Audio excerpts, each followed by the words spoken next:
The war in Europe is over. But not everywhere. Hitler is dead. Berlin has fallen. The Third Reich is collapsing. Roads clog with refugees. Wehrmacht soldiers strip their uniforms and hide in ditches. The SS roams like wolves. They execute anyone with a white flag. They hang deserters from lampposts. This is Austria in May 1945. This is chaos. Up in the Alps sits Castle Itter. It looks medieval. Turrets, stone walls, a gatehouse.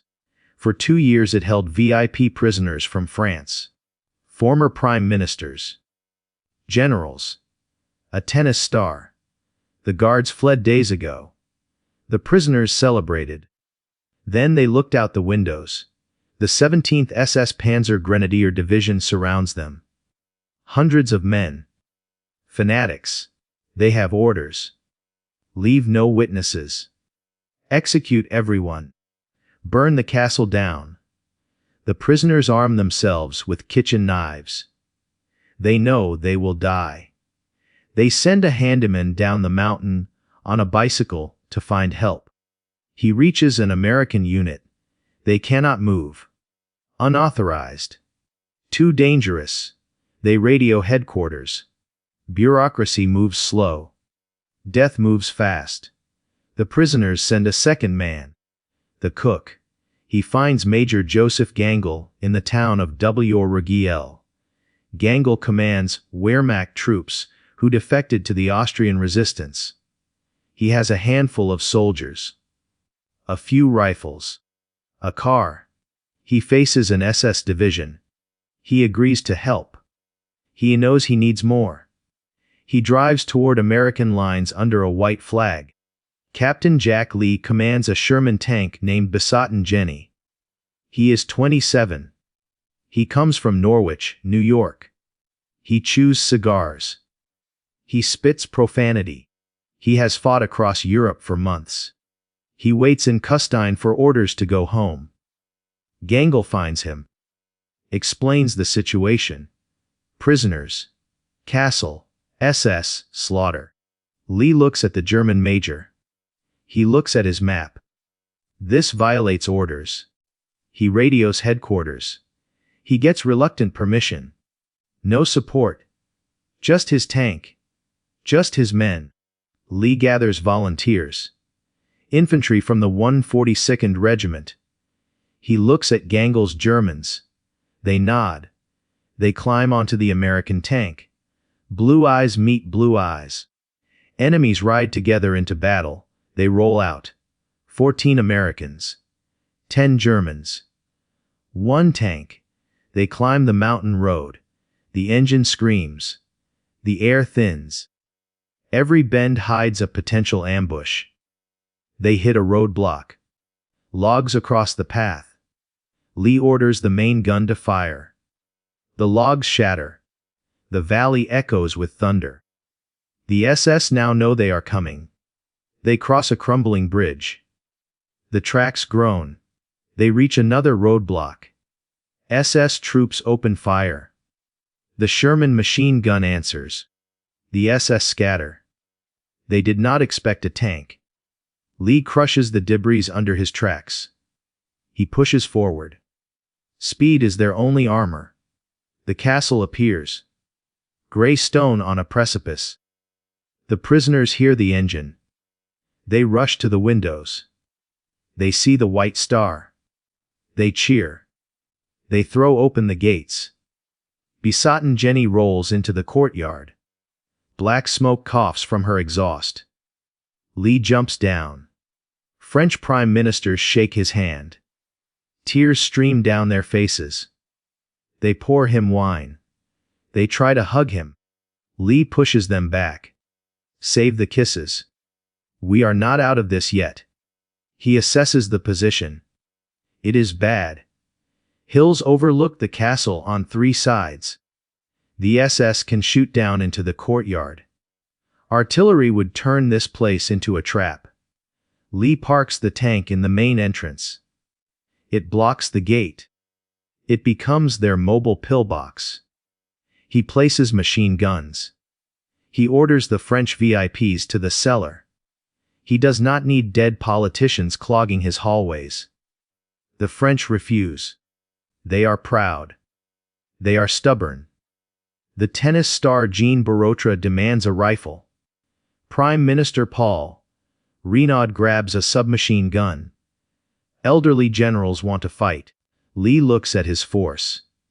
A handful of GIs. Wehrmacht soldiers in gray uniforms.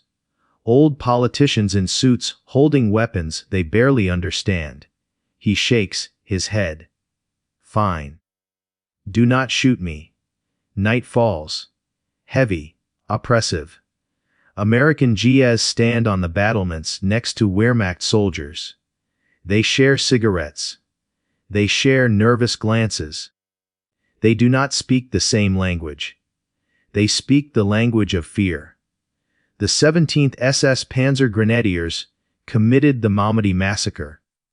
They do not take prisoners. They are angry, humiliated. A handful of Americans and traitors stole their prize. Probs come after midnight. Shadows in the tree line.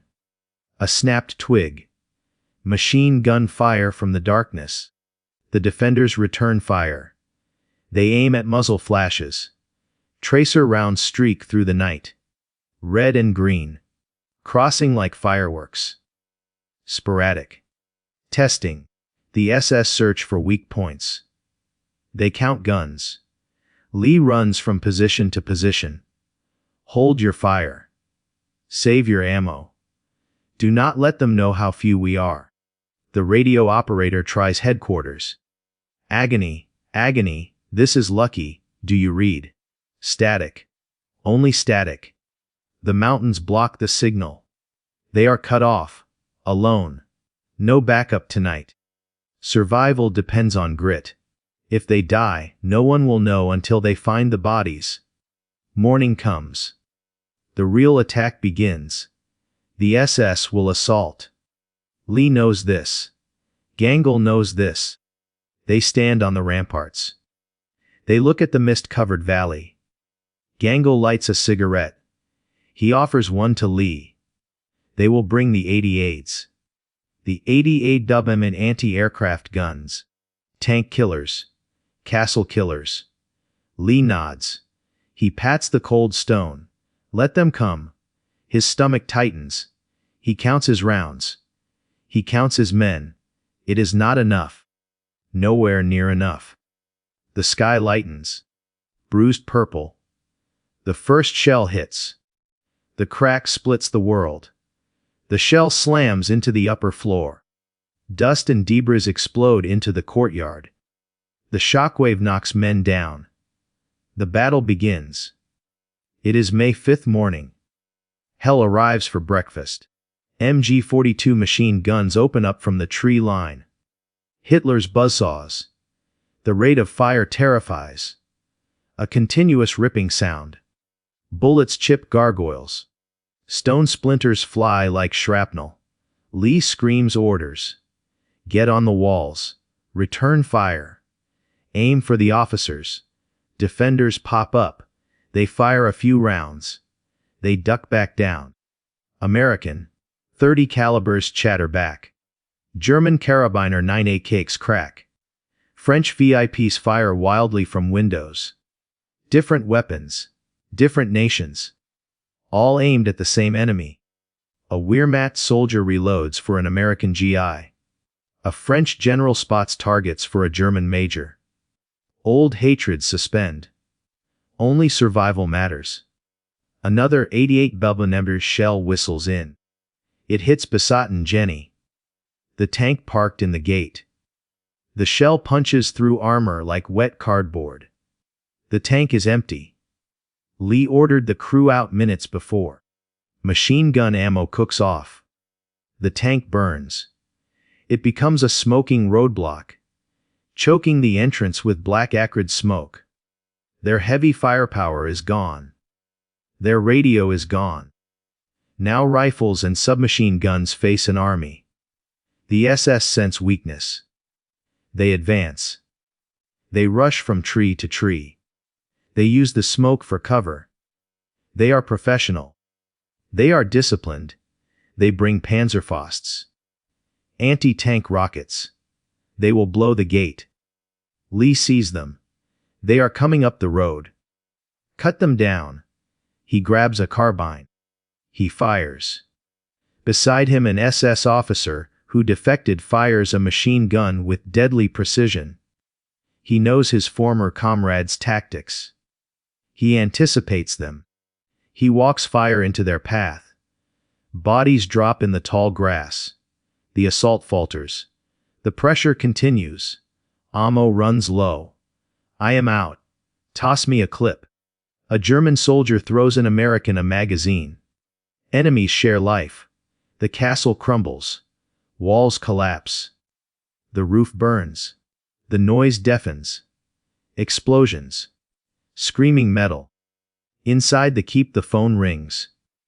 It is WRGL. The resistance calls. The Americans are coming. They are close. Close does not help when you have 5 minutes to live. Major Gangle moves everywhere. He is calm. Professional. He protects the French VIPs. He moves them to safer rooms as shelling intensifies. He sees Paul Renaud standing exposed, trying to get a better shot. Gangle runs to him. Get down. It is too dangerous. He grabs Renaud. He pulls him from the line of fire. A sniper bullet snaps through the air. It misses Renaud. It hits Gangle. The major crumples. The bullet strikes his head. He dies instantly. The hero of the resistance falls. Blood pools around the boots of the man he saved. Silence ripples through nearby defenders. Germans look at their fallen leader. Americans look at the dead German. No time to mourn. No time to salute. Just a grim tightening of the jaw. If they lose now, Gangle died for nothing. Lee sees it happen. Cold rage fills him. Pour it on. Do not let them up. The defenders fight with renewed desperation. They fight for Gangle too. But the SS get closer. They reach the base of the walls. They set up ladders. They prepare demolition charges. The noose tightens. Defenders reach their last magazines. They scavenge ammo from the dead. Heat from the burning tank blisters. Smoke blinds. Lee checks his watch. Early afternoon. Hours of fighting. They cannot hold much longer. 10 minutes. Maybe 5. He looks at Jan Borotra. The tennis player wears a makeshift uniform. Soot smears his face. I am going, Borotra says. I can run.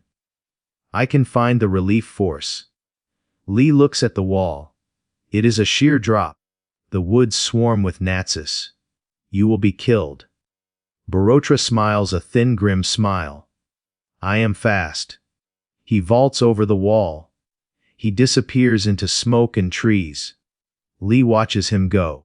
Is that their last hope? A tennis player running a gauntlet of machine guns. Firing intensifies. A rocket hits the gatehouse. Doors blow off hinges. The way is open. The SS rise from the grass. Bayonets fixed. Screaming war cries. This is the end. The final rush. The SS charge. Gray uniforms surge forward like dirty water. They scream. A guttural roar meant to paralyze. They pour through the smoke. They climb the wreckage. They are inside the gate. Combat becomes intimate. Brutal. Close quarters. No more tactics. Just rifle butts and desperate scrambling. Lee stands on the keep steps. He fires his grease gun until it clicks dry. He draws his pistol. Fall back. To the keep. Barricade the doors. Defenders stumble backward. They fire as they go. They drag the wounded. They slam heavy wooden doors. They drop iron bars. Outside, heavy boots pound on wood. Bullets splinter oak. The SS bang on the doors. They yell for surrender. Kommt raus. Schwein. Come out, pigs. Inside, the atmosphere suffocates. Air thick with dust and blood smell. Defenders slump against walls. Chests heave. They check pockets. A few rounds here. A single clip there. It is over. They know it. French VIPs sit silent. Faces pale, masks in the gloom. They survived the Gestapo. Concentration camps. Political purges. They will die in a castle hallway in the war's last hours. It feels cruel. It feels stupid. Lee reloads his pistol. 3 bullets remain. He looks at his men. Young American GIs look back. Eyes wide. Waiting for a miracle he cannot give. German soldiers check their bayonets. They know what capture means. Torture as traitors. They will not surrender. They will die fighting. A strange brotherhood fills the hallway. A brotherhood of the damned. Outside, the noise changes. Shouting stops. Why? Are they preparing explosives? A flamethrower. Then a low rumble. Not a rifle crack. A deep thrumming vibration felt in the teeth. The floor shakes. Dust falls from the ceiling. Another 88. No. It is deeper. Heavier. It sounds like an engine. A big engine. Then the distinctive heavy thump thump thump of a 50 caliber machine gun. Not from the castle, from the woods. From behind the SS, the banging on the door stops. Screams of confusion outside. Panzer. Army Panzer. American tanks. Jean Barotra made it. The tennis player ran through SS lines. He dodged patrols. He literally ran into the lead tank of the American Relief Column. The 142nd Infantry Regiment. They were miles away. Stuck. Unsure of the path. Barotra in civilian clothes jumped onto the lead jeep. He pointed the way. Vite. Vite. They are dying. The cavalry came. Not horses. 30 tons of American steel. Easy 8s. Tank destroyers. Half-tracks full of angry GIs. The relief force hits the SS from behind. Slaughter reverses. The SS focused entirely on the castle. They are caught in the open. American tanks roll over their positions. 50 cals turn woods into meat grinders. The SS break. The fanatics. The supermen. The ones who never retreat. They run. They drop weapons. They scatter into the forest. Shermans chase them. Inside the castle, defenders listen. Shooting moves away. Yelling is American. Clear. Moving up. Check the corners. Jack Lee unbars the door. He pushes it open. Sunlight streams in. Cutting through gloom. An American lieutenant stands in the courtyard. Amidst battle ruins. He looks at Lee. Suit stained. Unshaven. Holding a pistol with 3 rounds. He looks at the dead German major. He looks at French prime ministers, huddled in the corner. The lieutenant shakes his head. Captain. You guys look like hell. Lee spits out his cigar stub. He grins. Teeth white against grime. What took you so long? The battle for Castle Itter ends. The weirdest battle of the war. Adrenaline crashes brutal. Men drop where they stand. Exhausted. French VIPs stagger into light. Blinking. Touching their faces to confirm they live. They are free. Truly free. The cost lies on the stones. Major Gangle. The only defender killed. A German officer. Killed by a German bullet. Defending Americans and Frenchmen. The irony crushes. The relief column secures the area. They take hundreds of SS prisoners. They clear the woods. The war in Europe has 3 days left. 3 days. If they had waited. If they had not fought. If Lee had not come. If Gangel had not defected. They would all be dead. History measures in inches and seconds. Here it measured in the courage of men who should have been enemies. Strip away the gunfire. Strip away the explosions. What remains is psychological. Something speaking to the madness of 1945. Americans in one corner. Weeks ago they fought in the Battle of the Bulge. They watched friends torn apart by German 88s. Wehrmacht soldiers in another corner. Weeks ago they swore to die for the FU-Her. French politicians in the middle. They spent the 1930s failing to stop Hitler. Why did they trust each other? Why did Lee not shoot Gangel on the road? Why did Wehrmacht soldiers not turn guns on Americans when the SS attacked? Ideology died. Flags stopped mattering. Swastika. Stars and stripes. Tricolor. Just colored cloth. Only one thing mattered. Humanity versus inhumanity. The SS represented the end of the world. Destruction. Nihilism. Death for death's sake. The defenders represented life. Just life. The desire to see the sun rise one more time. Jack Lee later said, "He just did what he had to do." Classic American understatement. But consider his pressure. He was a captain. A junior officer. He violated orders. He risked his unit. He teamed with the enemy. If he failed, he would face court-martial. If he was not dead. He operated on gut instinct. He looked at Gangel and saw a man. Not a uniform. That ability to see the man beneath the enemy is rare in war. Usually you must dehumanize the other side to kill them. Lee did the opposite. He humanized them to save them. The French were huge egos. Daladier and Reynaud hated each other. They blamed each other for France's collapse. Yet in that castle they passed ammunition. They covered each other. Fear equalizes. It strips politics.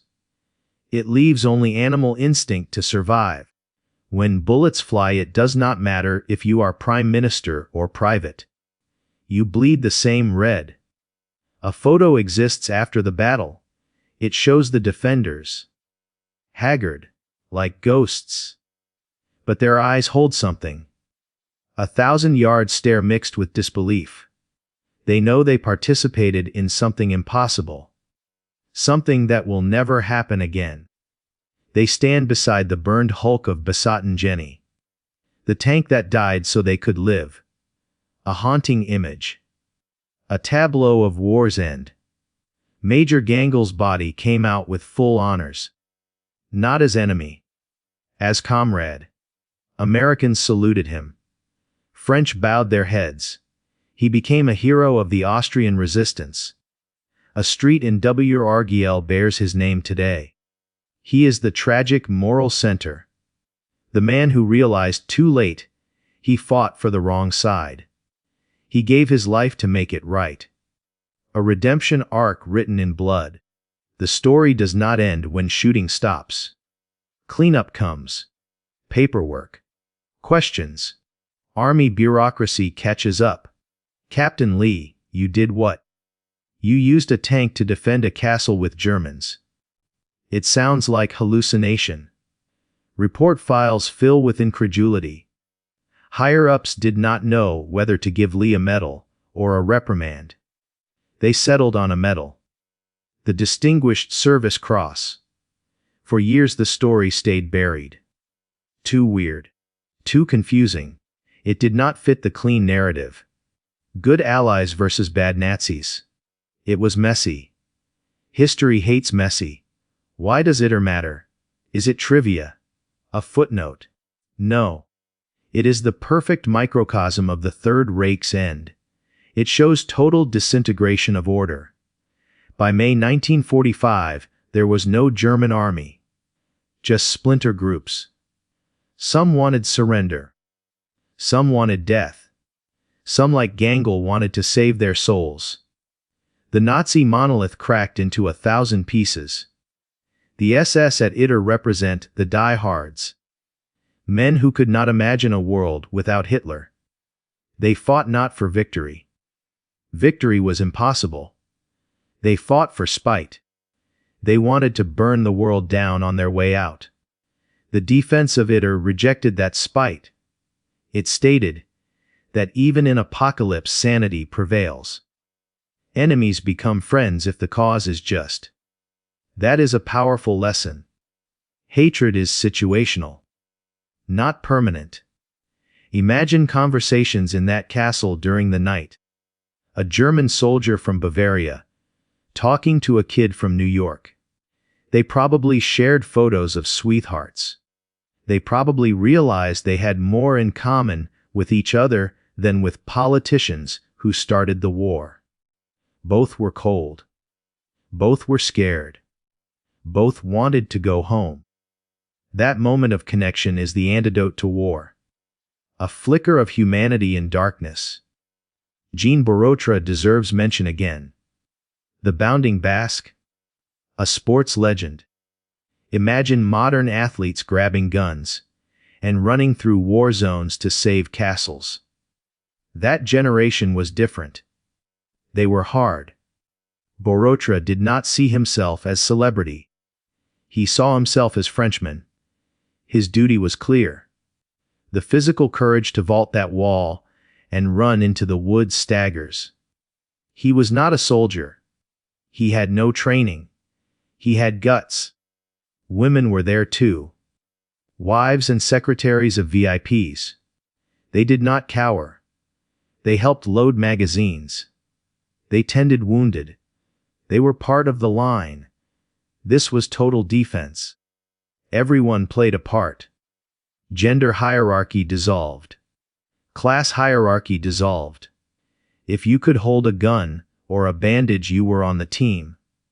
The tactical absurdity merits note. A tank blocking a gate is medieval siege warfare updated for the 20th century. Literally storming the castle. The SS used ladders. Ladders. In 1945, time collapsed. Modern automatic weapons met ancient stone battlements. A collision of eras. Like a video game level designed by a madman. But it was real. Every stone chip. Every bullet hole. Every drop of blood. As prisoners evacuated, they looked back at the castle. Scarred. Smoking. Battered. But it stood. It had not fallen. The SS did not take it. That symbol. The unfallen castle. It became a symbol of survival. They cheated death. They cheated the Holocaust. Many were slated for execution. Orders were signed. Only the chaos of final days saved them. And Jack Lee. And Joseph Gangl. After the war, everyone went separate ways. The alliance broke as quickly as it formed. Jack Lee returned to New York. He tried normal life. He ran a hotel. He drank too much. He died young at 55 in 1973. He never talked about the battle. It was just a job. A weird day at the office. He never sought fame. He never wrote a book. He was a professional soldier who did his duty, then clocked out. French politicians returned to politics. They returned to arguing. They returned to being rivals. The unity of the castle faded, replaced by the bickering of peace. That is human nature. Crisis unites. Comfort divides. But for those few hours they were brothers. German soldiers disappeared into post-war chaos. Some went to PW camps. Some went home to rebuild shattered Germany. We know little about them. They are nameless extras in this drama. But they deserve remembrance. They chose to fight their own countrymen, to do what was right. That is a heavy burden. to shoot at men wearing your uniform, to kill your brothers to save your enemies. Castle Itter stands today. It is a private residence. It looks peaceful. Battlements are quiet. Scorch marks are scrubbed away. But if you stand there in the alpine silence, you can almost hear it. The crack of the 88. The rattle of the 50 cal. The shouting in German, English, and French. It is a haunted place. Haunted not by ghosts but by history. By the sheer improbability of what happened there. Why is this story not more famous? Why is it not a blockbuster movie? Maybe it does not fit the narrative. It confuses people. We like our wars simple. Good guys here. Bad guys there. Shoot the bad guys. Go home. Itter blurs the lines. It suggests the bad guys were not all bad. That enemy is a fluid concept. That is uncomfortable. It forces us to think. War stories usually are not about thinking. They are about feeling. That is exactly why we need to tell this story. Because it is the truth. The truth is always messier and more interesting than fiction.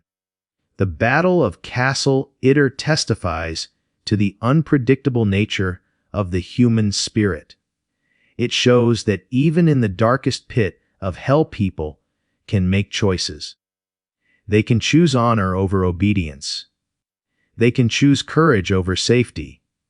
They can choose to stand together when the whole world falls apart. As the sun set on May 5, 1945, the valley was quiet again. Smoke drifted away. Birds sang again. The war in Europe was effectively over. But on that mountaintop, a small group of men knew they had seen the very end. The punctuation mark on 6 years of slaughter. And the punctuation mark was not a bomb. It was a handshake. What do we take away? What is the legacy? It teaches us that impossible is just a word. Outnumbered 10-1. Impossible. Fighting alongside the enemy. Impossible. Holding a medieval castle with a broken tank. Impossible. But they did it. They refused to accept the math. They refused to accept the logic of defeat. Willpower is a force multiplier. When you have no other choice, you find a way. It teaches us about redemption. Major Gangel entered the war fighting for a regime of hate. He left it dying to save the victims of that regime. He washed his hands clean in the end. It cost him everything, but he saved his soul. Is one act of goodness enough to balance a lifetime of war? That is a question for philosophers. But in the eyes of the men he saved, he was a hero. Maybe that is all that matters. It teaches us the absurdity of war. The fact that the Battle of Castle Itter happened at all is a cosmic joke. It is ridiculous. It should not exist. But it does. It stands as a reminder that history is not a straight line. It is a jagged, broken path, full of detours and dead ends. And sometimes in the weirdest corners of that path you find the most beautiful moments of humanity. Jack Lee. The cigar-chomping American captain. Joseph Gangel. The weary German major. Jean Barotra. The tennis star. Paul Reynaud. The politician. The nameless SS troopers. They are all characters in a play written by a madman. They played their parts. The curtain fell. The lights went out. But the echo remains. The echo of that strange alliance. It whispers across the decades. It tells us that we are not defined by our uniforms. We are not defined by our flags. We are defined by what we do when the gate is broken and the wolves are at the door. Do we run, or do we stand? Do we hate, or do we help? The men at Castle Itter stood. They helped. And against all odds they won. They won more than a battle. They won a victory for human dignity. In a war that stripped dignity from millions. That is a victory worth celebrating. So the next time you think you are in a hopeless situation, the next time you think the odds are stacked against you, remember May 5, 1945. Remember Besotten Jenny. Remember the tennis player who ran through machine gun fire. Remember the German major who died for his enemies. And remember that as long as you are still breathing, as long as you have one round left in the chamber, you are not beaten. You are just surrounded. And that is exactly where the legend begins. The legend begins in the silence after the guns stop. The men at Castle Itter do not celebrate immediately. They are too tired, too empty. They sit on the cold stone where they fought. They look at each other with eyes that do not quite believe what they see. Americans, Germans, Frenchmen, all alive, all breathing. The relief column brings food, water, medical supplies. The wounded are carried out on stretchers. Some will live, some will not. The dead are gathered. Gangel is wrapped in a blanket. His face is calm, peaceful. The bullet took him instantly. He felt no pain. Small mercy. Lee finds a crate of rations. He opens it. Canned peaches. He eats them cold. Straight from the can. The syrup runs down his chin. He does not wipe it away. He just chews. Swallows. Stares at the burned tank that saved them all. Besotten Jenny sits blackened and broken. Her treads are gone. Her turret is scorched. She will never move again. But she did her job. She held the gate long enough. The French VIPs are evacuated by jeep. They bounce down the mountain road. They thought they would never leave alive. Daladier sits in silence. Reynaud stares out at the passing trees. Borotra flexes his legs. They ache from running, from jumping, from surviving. None of them speak. Words feel small, inadequate. In WRGL the townspeople emerge from cellars. They heard the battle, felt the thunder of the guns. They see the American column, the prisoners, the wounded Germans. The confusion on their faces mirrors the confusion of the battle. What happened up there? The story spreads slowly. In fragments. A tank. A castle. Americans and Germans fighting together. It sounds like madness. Like propaganda. But the wounded are real.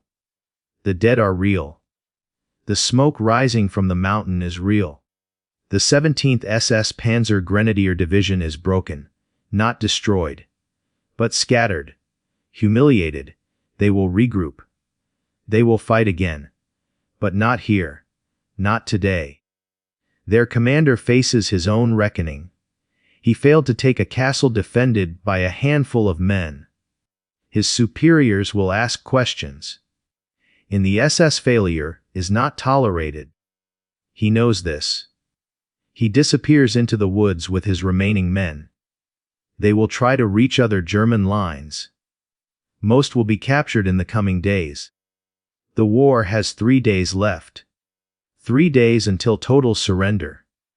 But fanatics do not surrender easily. Back at the castle the cleanup begins. American engineers arrive.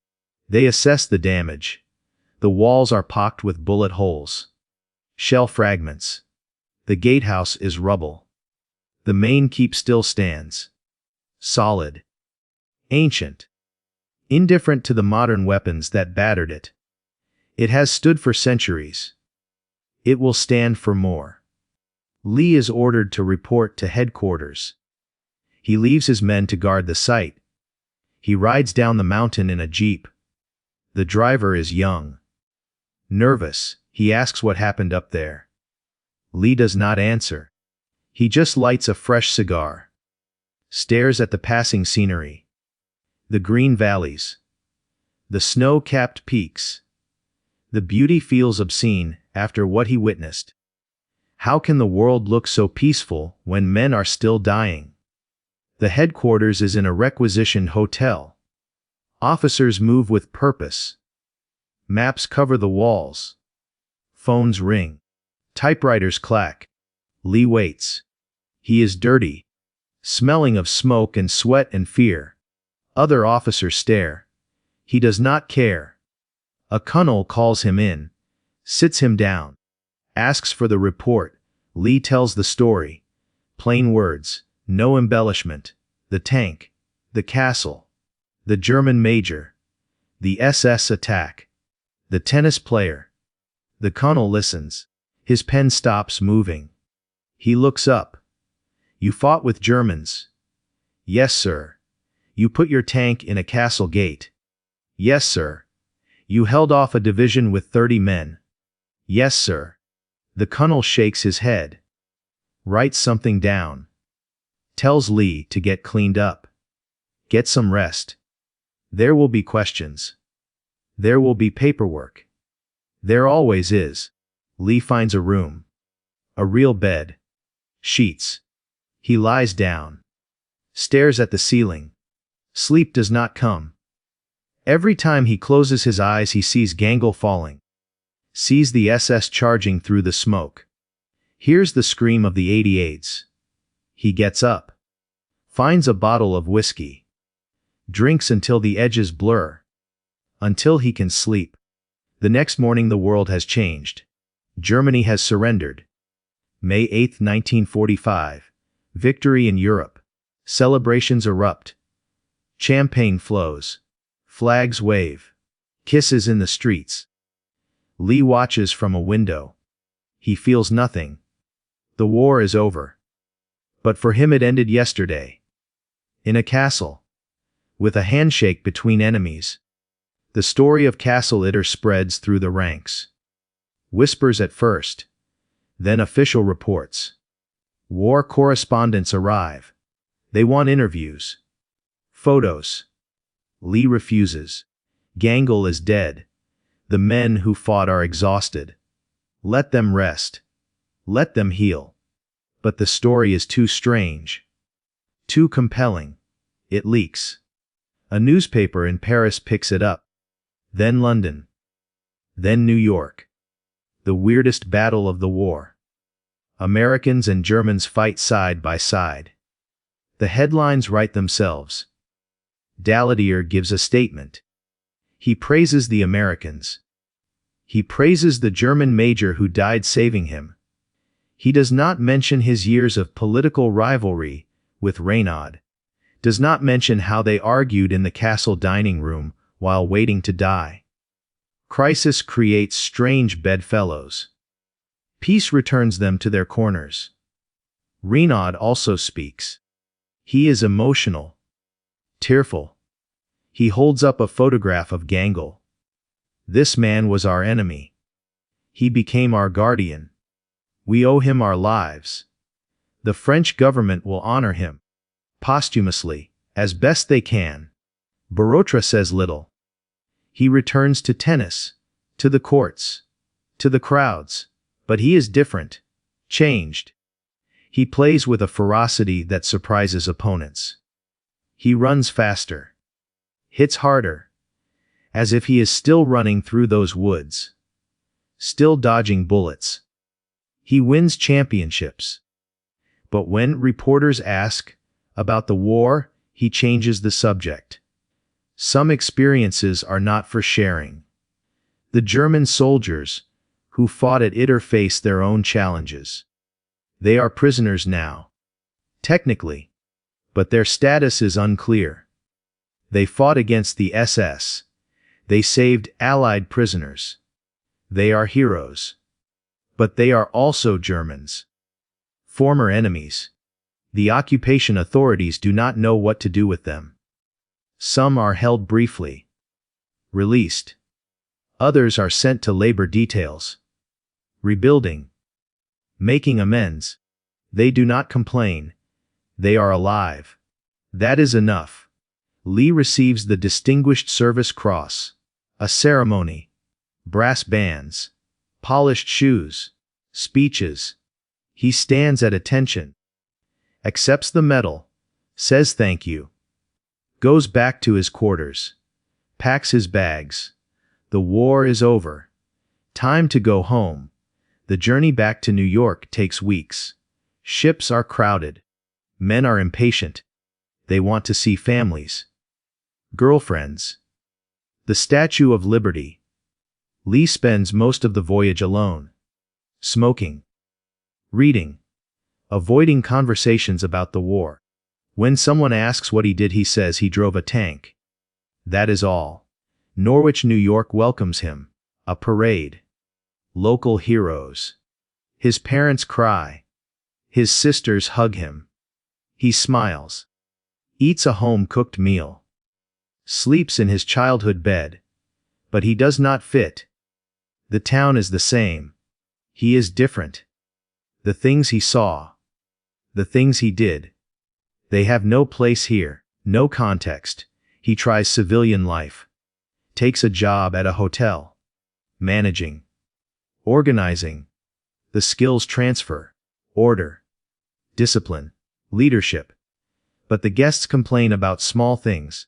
Cold coffee. Noisy neighbors. Lee wants to scream at them. You know nothing. You have no idea what matters. He keeps his temper. Barely. Drinks more. Smokes more. He marries. Divorces. Marries again. Neither lasts. The women say he is distant. Cold. Unreachable. They are right. Part of him never left that castle. Never stopped standing on those walls.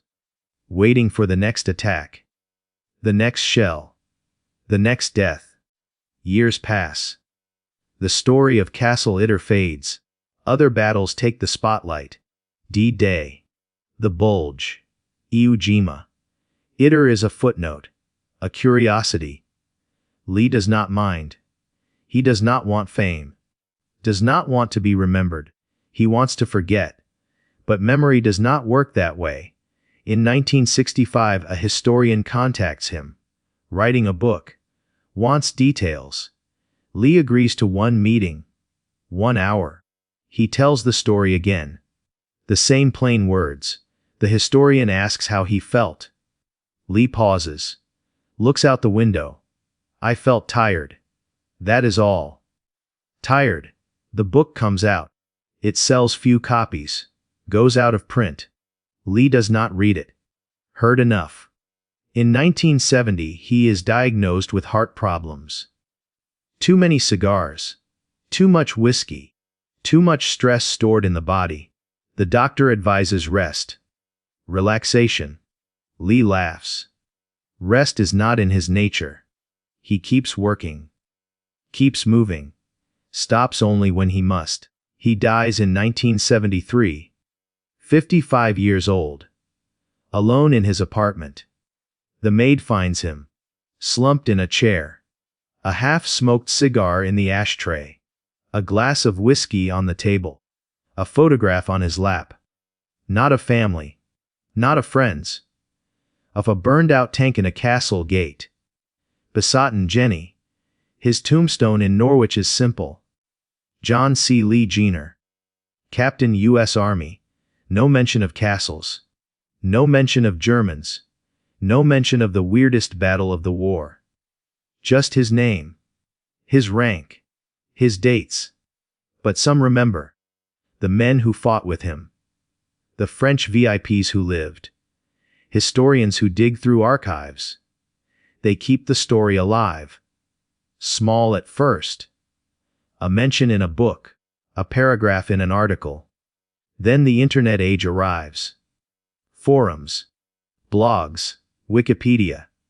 The Battle of Castle Itter finds new audiences. New fascination. In 2008, a group of enthusiasts visits the castle. They meet the owner, a private man. Reluctant to discuss the battle. But he allows them to walk the grounds. They stand in the courtyard.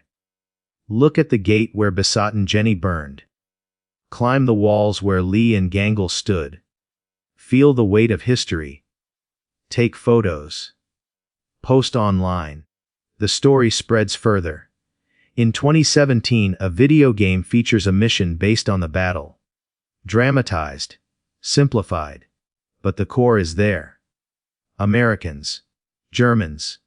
Defending a castle. Players around the world learn the name. Castle Itter. They Google it. Find the truth. Stranger than fiction. In 2021, a documentary crew films at the site. Interviews historians. Descendants of the defenders. They reconstruct the battle with computer graphics. The tank. The SS charge. The tennis player running through the woods. It airs on a streaming service. Millions watch. The weirdest battle finally gets its due. Today Castle Itter is still private. Still peaceful. The owner maintains it with care. Preserves the history without exploiting it. No gift shop. No guided tours. Just the building. The mountains. The silence. If you know where to look, you can see the scars, patched stone, replaced timbers, subtle reminders. A small plaque hangs inside the gate. Installed in 2010. It lists the names of the defenders. American, German, French. All together. No ranks. No nationalities, just names. Gangle is there. Lee is there. Borotra is there. The unknown soldiers are there too. Known only to history as names in a report. But remembered. Every May 5th someone leaves flowers. Sometimes a French flag. Sometimes American. Sometimes German. Sometimes all three. No one knows who. The owner has never seen them come. But in the morning the flowers are there. A quiet tribute. A handshake across time. The story teaches lessons that do not age. About courage.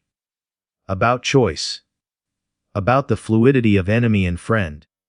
In a world that still divides itself into us and them, the battle stands as proof that divisions can drop, that humanity can override ideology, that a German major can die for a French politician, that an American captain can trust a Wehrmacht soldier with his life. It happened once. It could happen again. Not likely, but possible. That possibility is the legacy. The reminder that we are not doomed to hate. That we can choose otherwise.